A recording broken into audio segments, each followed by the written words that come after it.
Assalamualaikum warahmatullahi wabarakatuh. Perkenalkan, saya Rizky Ilmal Yakin, dosen program studi Diploma 3 Permesinan Kapal, Politeknik Kelautan dan Perikanan Dumai. Mata kuliah pokok saya adalah Teknologi Mekanik. Mata kuliah ini memiliki 3 SKS yang terdiri dari 2 SKS teori dan 1 SKS praktek, dengan jumlah jam sebanyak 4,5 jam pelajaran. Mata kuliah ini merupakan mata kuliah kompetensi inti pada program studi yang wajib diikuti oleh mahasiswa program studi Diploma 3 Permesinan Kapal, Politeknik Kelautan dan Perikanan Dumai.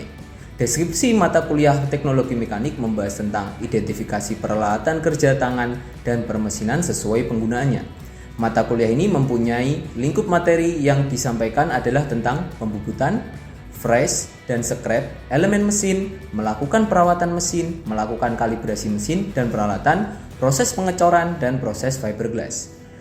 Capaian pembelajaran pada mata kuliah ini adalah mampu mengidentifikasi peralatan kerja tangan dan permesinan sesuai penggunaannya, menggunakan dan mengoperasikan permesinan sesuai dengan SOP, menghasilkan produk sesuai dengan standar mutu, serta mengembangkan keterampilan baik kinerja secara individu maupun secara kelompok dalam kerjasama tim. Materi pembelajaran mata kuliah Teknologi Mekanik yaitu mempelajari tentang kerja bangku, pengelasan, SOP pekerjaan, pembubutan, fresh dan scrap, pengendalian mutu, elemen mesin, perawatan mesin, kalibrasi, pengecoran, dan yang terakhir teknik fiberglass. Materi pembelajaran diambil dari buku ajar yang berjudul Kerja Bangku, Bubut, dan Las yang ditulis oleh tim termasuk saya pada tahun 2023, seperti ini bukunya. Ditambah dengan buku-buku referensi lainnya yang berkaitan. Sedangkan untuk praktikum menggunakan buku panduan berjudul Teknologi Mekanik dalam Praktik yang juga ditulis pada tahun 2023 oleh saya. Sistem pembelajaran yang digunakan pada mata kuliah Teknologi Mekanik Politeknik Kelautan dan Perikanan Dumai dilaksanakan secara hybrid, yaitu bisa dilakukan secara luring atau tatap muka dan daring atau online. Aplikasi yang digunakan dalam pembelajaran daring menggunakan Zoom dan Google Classroom. Metode pembelajaran yang digunakan adalah metode ceramah dan praktik. Metode ceramah dilaksanakan pada awal-awal perkuliahan untuk menyampaikan teori dan teknis praktik. Kemudian dilanjutkan dengan praktik langsung di workshop Teknologi Mekanik untuk mengerjakan job sheet yang sudah tersedia ataupun contoh benda kerja sesuai panduan praktikum. Dalam interaksi dengan mahasiswa, penggunaan grup WhatsApp agar mahasiswa dapat memahami pembelajaran. Sistem penilaian pada teori mata kuliah Teknologi Mekanik terdiri dari 3 komponen, yaitu yang pertama tugas sebesar 20%, UTS sebesar 40%, UAS sebesar 40%. Sedangkan untuk praktikum terdiri dari 3 komponen juga. Yang pertama 30% untuk proses praktikum, 30% untuk persiapan praktikum, dan 40% adalah hasil dari praktikum tersebut. Nilai mata kuliah mahasiswa akan diumumkan secara terbuka di halaman website sidat.politeknikkpdumai.ac.id. Berikut benda kerja yang wajib dikerjakan oleh mahasiswa selama praktikum pada mata kuliah Teknologi Mekanik. Benda kerja ini adalah benda kerja untuk praktikum pengelasan. Jadi mahasiswa harus dapat mengelas plat secara sejajar seperti ini dan secara tegak lurus terhadap benda kerja seperti ini. Mahasiswa juga akan mengecek hasil pengelasannya dengan proses penetran untuk menghasilkan pengelasan yang optimal. Media pembelajaran yang digunakan antara lain PowerPoint dan LCD proyektor, sedangkan alat yang digunakan pada proses praktikum adalah mesin las, SMAW atau mesin listrik. Berikut kita tampilkan rencana pembelajaran semester mata kuliah Teknologi Mekanik.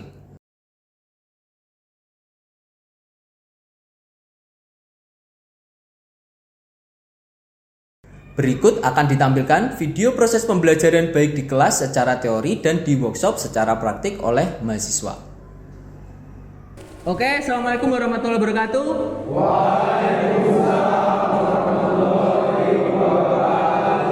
Selamat sore. Gimana hari ini keadaannya? Oke, kita akan lanjut mata kuliah Teknologi Mekanik, yaitu tentang teknik pengelasan dan pengujian hasil las.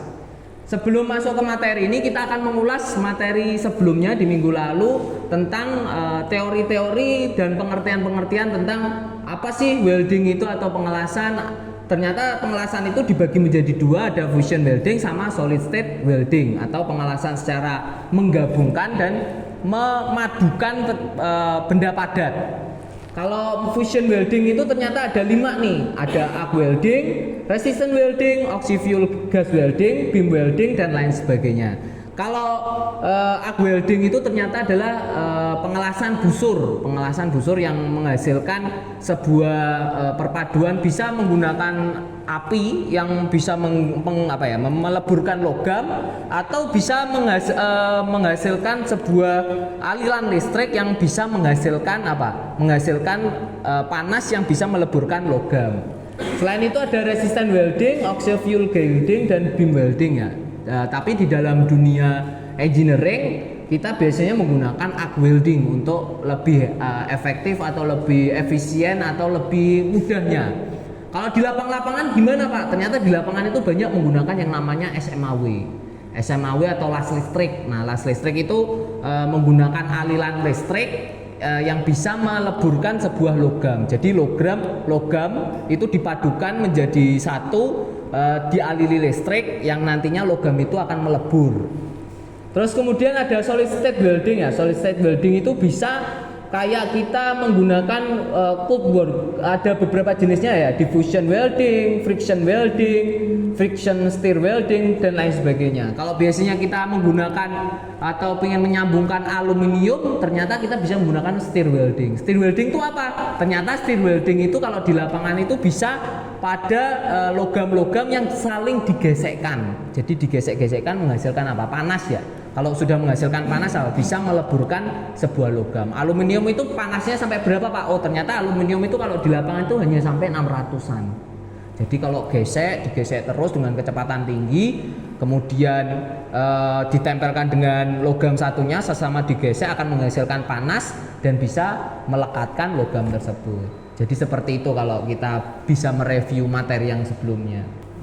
Nah, itu materi pembelajaran kita nanti akan tentang bagaimana cara pengelasan sama pengujian hasil lasan. Jadi kalau habis dilas itu apakah semena-mena kita lepas atau kita gunakan langsung? Tidak bisa. Kita harus menggunakan pengujian pengelasan. Nah, teknik pengelasan ini yang pertama itu apa? Pengelasan busur, membuat busur api antara material dan batang lasnya atau elektroda lasnya. Jadi alatnya itu akan menghasilkan api ya. Kalau di video-video atau kita pernah lihat di lapangan, biasanya ada warnanya apa? Warnanya oranye ya, kuning kayak gitu. Terus yang nomor 2 dalam pengelasan busur harus menggunakan tors ya. Tors itu apa? Kayak stang lasnya itu, stang lasnya. Untuk pegangannya itu gimana? Jadi harus ada pegangannya. Nanti kita akan bahas tentang sudutnya itu harus berapa sih kalau pengen bagus gitu. Ketika kita stang lasnya itu ditaruh di positif, dia akan menghasilkan namanya reverse polarity. Sedangkan kalau yang ditaruh di negatif itu strike.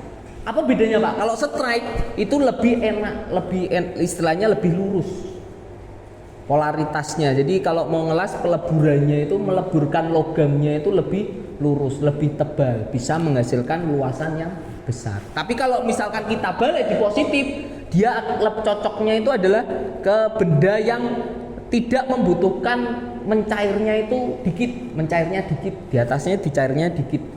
Nah itu kalau bedanya kayak gitu. Jadi kita ngakal aja. Kalau misalkan benda tipis lebih enak ya pakai reverse polarity. Tapi kalau bendanya tebal ya enak straight polarity yang butuh api yang besar. Gitu. Nah ini ada beberapa yang perlu kita perhatikan dalam mengelas ya. Yang pertama adalah angle of welding root atau sudut pengelasannya. Sudut pengelasannya itu ada 3 nih ya. Ada satu welding rootnya 45 derajat, 90 derajat. Yang ini ada well melting itu untuk apa? Kalau well melting itu meleburnya itu secara keseluruhan. Nah, yang cocok itu apa? Ya harusnya well melting ini. Harusnya di angka 90 tuh nanti kita harus tegak lurus terhadap benda kerja. Kalau udah tegak lurus terhadap benda kerja itu berarti tandanya kita akan mau meleburkan keseluruhan benda kerja tersebut yang mau dilas. Tapi kalau maunya sedikit-sedikit ya pakai 45 derajat gitu. Selanjutnya adalah ini, distance between the welding rod and material. Jadi apa? Jarak antara elektroda dan workpiece-nya atau benda kerjanya. Kalau kalian biasanya lengket, biasanya itu apa? Jaraknya sangat dekat. Tapi kalau agak jauh juga nggak akan bisa. Makanya dia harus ada standar. Standarnya berapa, Pak? Kalau misalkan short atau kecil apa istilahnya pendek, kita bisa menggunakan di bawah 3 mili ya. Tapi kalau misalkan pengen stabil, pengen lurus gini ya, stabil. Jadi kita butuhnya adalah 3 sampai 5 mili. Nah, kalau tulung atau tidak bisa di itu ya di atas 5 mili itu udah biasanya susah untuk mengeluarkan api ya. Makanya kita di angka 3 sampai 5 mili ya jarak yang idealnya. Adjustment of electric current. Apa yang perlu diatur? Ada 6. Pengelasan busur itu perlu arus ya, arus yang sesuai. Lihat arusnya dari mana kira-kira? Ada yang tahu? Dari mesin las. Itu kalau ngaturnya. Kalau kita mau aturan arus yang tepat, ada yang tahu? Aturannya maksudnya arus las itu biasanya dilihatkan di apa? Di wadah batang, di wadah elektrodanya. Nanti ada tuh berapa mili ya kan? Ada berapa mili, nanti berapa ampernya, ada range-nya. Kemudian arus listrik terlalu rendah, material tidak cukup meleleh atau tidak matang ya. Kalau di sini tidak matang. Kalau arusnya kecil di bawah standar dia akan apa? Nggak akan ini kan? Mencair, betul. Busurnya juga tidak sering lahir ya, apa istilahnya tidak mahir. Batang atau elektrodanya dapat dipasang dengan mudah pada material. Selanjutnya yang keempat, arus listrik kalau terlalu tinggi, apa yang terjadi? Apa? Bolong. Kalau arus tingginya jadi bolong. Tapi kalau terlalu rendah nggak bisa lengket. Jadi yang harus pas-pasan. Terus yang kelima, jika suatu peralatan dibuat dengan bahan saluran yang dikonstruksi, kita dapat membuatnya dengan baut atau mur. Jadi kalau misalkan dia bergerak terus, ya lebih baik diberikan mur sama baut dulu atau diklep. Itu salah satu teknik. Pengasahan dulu maka pekerjaannya akan lebih singkat dan mudah dalam pembuatannya. Selanjutnya ada pertimbangan dalam desain las ya. Yang pertama strukturnya itu materialnya dibuat apa dulu.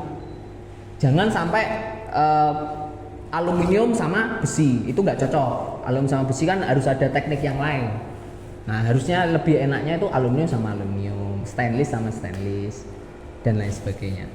Terus perhitungan tegangan dan karakteristik tegangan dari tiap-tiap bagian ya, itu harus apa istilahnya harus sesuai tegangannya. Tegangan atau voltasenya harus sama. Jadi kalau misalkan kita menggunakan tegangan yang tidak stabil, apa yang terjadi kira-kira? Tegangannya nggak stabil, kayak di Dumai kayak gini kan, kita kan biasanya kan nggak stabil nih. Kalau di dekat rumah saya itu kadang 220, kadang 210, kadang pun juga bisa 120. Nah, apa yang terjadi kalau kita pengelasannya tidak stabil? Misal mesin lusnya rusak, terus ada apa? Kurang maksimal ya hasilnya ya. Jadi yang harusnya bisa straight, kita bisa lurus langsung, tapi nyandet-nyandet. Apa istilahnya terputus-putus, patah-patah. Penentuan bentuk ya, bentuk bagian tiap-tiap bagian, daerah geometris las, entah kita bulat atau lurus atau tegak lurus, itu nanti disesuaikan. Pemilihan material yang kita tadi bilangkan, kondisi-kondisi dan metode pengelasan. Metode pengelasan tuh banyak yang kita jabarkan di minggu kemarin kan banyak, ada arc welding, terus kemudian GTAW, GMAW dan lain sebagainya. Perlakuan pasca pengelasan ini biasanya bisa dipanasi lagi. Jadi sebelum dan sesudah welding itu biasanya dilakukan post weld heat treatment. Jadi dipanaskan biar apa? Biar nilai HAZ-nya atau heat affected zone. Jadi pengelasan itu ada HAZ yang biasanya lebih kropos daripada weld dan daripada base materialnya. Dia itu nanti si HZ inilah yang nanti diperlakukan panasnya. Biar apa? Biar bisa menyatu jadi satu. Itu. Makanya kalau nanti di industri biasanya disuruh manasin. Setelah dilas disuruh dibakar lagi dia. Biar apa tuh? Biar HZ-nya lebih stabil. Nah ini kalau kita melihat dari gambar-gambar ya, ada yang harus kita perhatikan dalam desain las ya, ada tegangan sisa. Tegangan sisa itu nanti kalau misalkan kalian habis ngelas dia akan bengkok-bengkok sendiri atau ada apa istilahnya ada tegangan yang bisa menimbulkan dia itu berubah bentuk. namanya tegangan sisa, deformasi, perubahan deformasi gitu. Tapi tegangan sisa ini biasanya dipengaruhi oleh panas ya. Kayak kita tahu nggak memuai kayak di rel kereta api kan bisa memuai. Nah itu karena adanya panas, bisa menghasilkan apa? Kalau kan harus ada celah gini kan, kalau nggak ada celah kan dia akan nempel terus dan lain sebagainya ya. Nah terus selanjutnya biar sempurna itu gimana dalam mengelas? Kita ada namanya WPS, Welding Procedure Sheet. Jadi bagaimana cara mengelas dalam satu lembar laporannya itu, laporan pengelasan itu, mau pengelasan itu harus dilaporkan dulu tuh. Perencanaannya bagaimana? Itu namanya WPS untuk menghindari beberapa cacat las ya.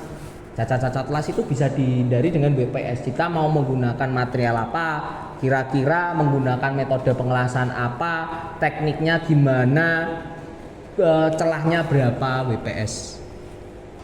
Nah, untuk mencari tahu apa caranya, istilahnya cacat-cacatnya itu, kita biasanya menggunakan ada beberapa pengujian ya, ada NDT atau NDE ya, visual NDE dan lain sebagainya. Kemudian untuk mencari tahu kekuatan hasil las yang kita lakukan, ya berarti harus menggunakan uji tarik, uji impact dan lain sebagainya. Nah, selanjutnya kalau ingin ngecek yang pertama, kalau kita mau bahas tentang NDT ya, non destructive test, jadi tidak akan ada apa istilahnya kerusakan, kegagalannya dalam pengetesan. Yang pertama itu yang sering dilakukan oleh orang lapangan itu menggunakan penetran. Ya visual dulu, kemudian penetran. Penetran ini lebih murah, lebih mudah. Tinggal nunggu aja kan, tinggal disemprot. Pertama cleaner dibersihin kan, digosok-gosok, kemudian disemprotkan cleaner dulu, dibersihin, dilap, kemudian diberikan penetran, ditunggu baru dikasih developer. Nanti akan muncul mana porosity, mana yang inclusion atau tambah ada campuran bubuk-bubuk yang aneh dari luar, itu bisa dilihat dari penetran. Nah, ada lagi juga magnetic particle ya. Magnetic particle itu bisa dari serbuk besi. Terus nanti ada yuk ini namanya yuk ya. Yuknya itu nanti akan ditempelkan di bagian sisi-sisinya, kutub ketemu kutub nanti akan muncul itunya. Nah, ini ada ultrasonic test pakai pakai ultrasonik. Oke. Bukan sinar apa? Suaranya ultrasonik. Jadi nanti akan menimbulkan pantulan kling. Ini radiografi ya, ini paling mahal. Ini yang paling mahal kalau menurut saya. Radiografi harus dilihat bentuknya keseluruhan, ada cacatnya enggak langsung ketahuan dalam satu monitor.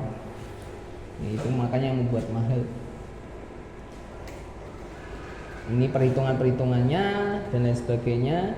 Ini bentuknya ya, bentuk weldingnya. Ini nanti ditujukan pada weldnya ya, untuk menguji weldnya itu pas atau tidak, kuat atau enggak.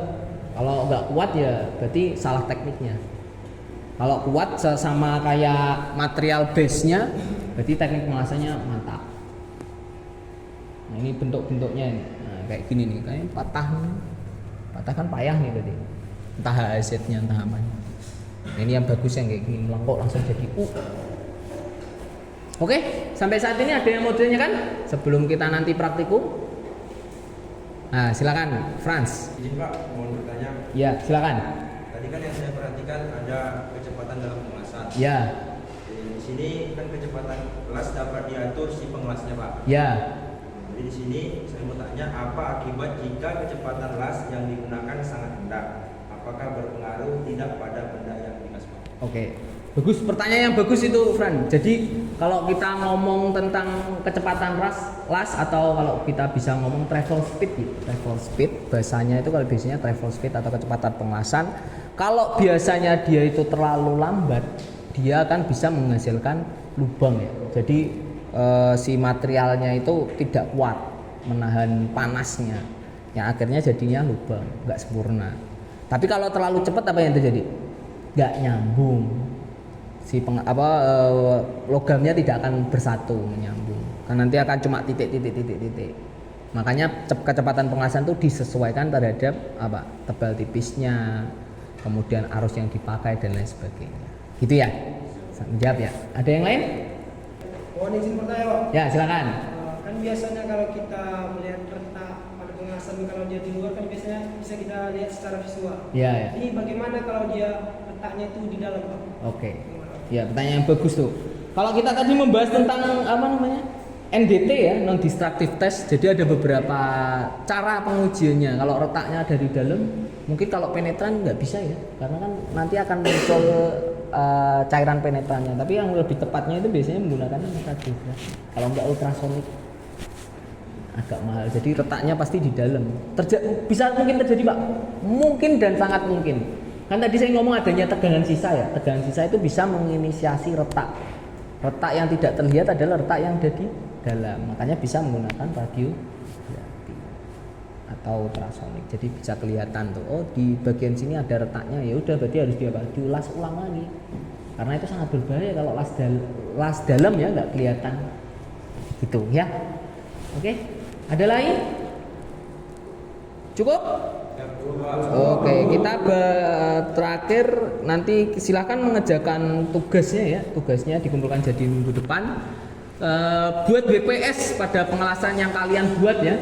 Nanti misalkan kalian ingin mengelas bejana tekan atau mengelas kapal, lambung kapal. Nah itu nanti silakan dibuat BPS-nya. Materialnya apa? Banyak material yang bisa digunakan. Ada stainless, ada ASTM 3. Ya dicari tahu aja material di kapal itu apa. Kemudian nanti silakan pekerjaan tersebut itu nanti entah di scan atau di foto, kemudian dimasukkan ke link Google Drive kita di bit.ly/teknologi mekanik ya. Nah, ini referensi yang saya gunakan banyak ya. Referensinya yang terbaru ini adalah welding process handbook, sama yang punya saya ya, yang baru saya tulis itu pun juga dari beberapa referensi yang ada. Ya mungkin itu aja. Silakan nanti kita akan bertemu di praktikum. Mungkin kita nanti akan membagi kelompok ya, per partnya aja. Kelompoknya itu nanti terdiri dari 3 sampai ya 2 atau 3 orang lah ya, biar lebih efisien dan efektif dan bisa menerima mata kuliah ini. Mungkin cukup sekian. Terima kasih untuk teori hari ini. Assalamualaikum warahmatullahi wabarakatuh. Waalaikumsalam warahmatullahi wabarakatuh. Oke, assalamualaikum warahmatullahi wabarakatuh. Waalaikumsalam warahmatullahi wabarakatuh. Selamat sore. Sore. Oke, jadi yang kloter pertama ini akan terdiri dari 2 kelompok. Yang kelompok pertama dan kelompok kedua ya. Jadi 2 kelompok ini nanti kita akan membuat pengelasan. Jadi pengelasan ini nanti ada 2 ya. Ada 2 jenis. Yang pertama nanti membuat pengelasan secara lurus ya.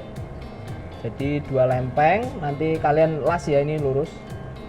Terus yang kedua adalah pengelasannya itu nanti tegak lurus ya. Jadi gini. Nanti ini yang dilas. Bolak-balik nanti silahkan dilas gitu ya. Untuk praktikumnya itu silahkan menggunakan APD-nya ya. Menggunakan APD-nya kita nanti akan mengelas menggunakan SMAW atau las listrik ya. Nanti silahkan dilihat prosedurnya, arusnya menggunakan berapa, kemudian elektrodanya harus pakai berapa mili yang tepat untuk ketebalan materialnya. Nah, ini contoh materialnya ada 2 ya. Nanti ini berapa cocoknya tebalnya itu menggunakan berapa elektroda yang ukuran berapa, atau 2 mili, 2,8 atau 3,2 ya. Terus yang kedua, nanti setelah melakukan kegiatan ini silakan nanti diuji penetran ya.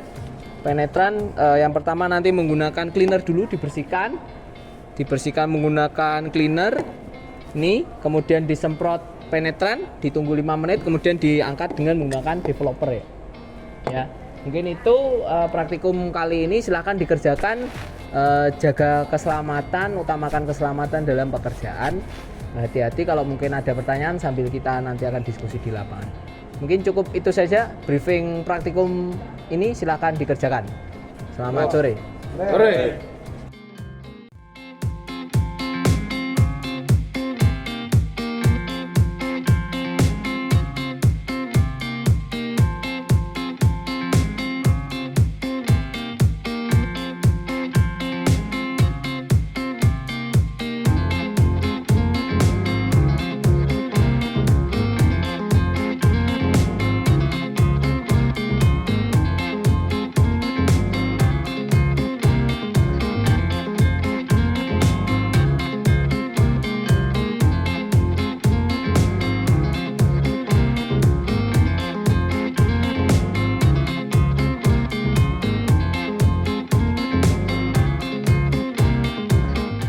Oke, ini hasil dari praktikum kalian dari kelompok 1 ini ya, ini kelompok 2 ya. Jadi kelompok 1 terlihat bahwasanya dalam pengujian ini, dalam pengelasan ada sedikit cacat di sini ya. Ini cacatnya karena dia muncul merah secara tiba-tiba ya, muncul merah itu. Kemudian ada beberapa titik ini nantinya bisa diperbaiki lagi ya. Secara keseluruhannya ada retak juga di sini nggak nyambung ya ini ya, nggak sambung. Jadinya nanti silahkan digerinda kemudian dihaluskan lagi agar mendapatkan nilai yang bagus. Kemudian yang ini mungkin ini ada sedikit kesalahan ya nanti ya. Ini banyak kesalahan. Jadinya baiknya sih dilas ulang lagi untuk kelompok 2 untuk mendapatkan nilai bagus. Secara standar memang kalian sudah memenuhi standar yaitu di nilai 66 atau nilai B ya. Tapi kalau ingin meningkatkan keterampilan lagi silakan dinaikkan untuk menambah nilainya. Dan jangan lupa nanti membuat laporan sebagai luaran dari praktikum ini. Laporannya silakan ditulis sesuai petunjuk praktikum yang sudah kita bagikan. Mungkin ada pertanyaan dari sini? Cukup? Ya silakan nanti kita lanjutkan lagi dan ini hasilnya silakan diperbaiki lagi. Terima kasih. Assalamualaikum warahmatullahi wabarakatuh. Waalaikumsalam warahmatullahi wabarakatuh. Kesimpulan dari praktikum ini adalah anak-anak atau mahasiswa dapat mengelas secara garis horizontal ataupun nanti tegak lurus terhadap bidang kerja. Di luaran ini aplikasinya yaitu anak-anak dapat mengerjakan pengelasan pada lambung kapal atau pada pengelasan di bagian-bagian komponen mesin lainnya sehingga anak-anak dapat memiliki keterampilan skill atau keterampilan khusus untuk mengelas di teknologi mekanik. Terima kasih.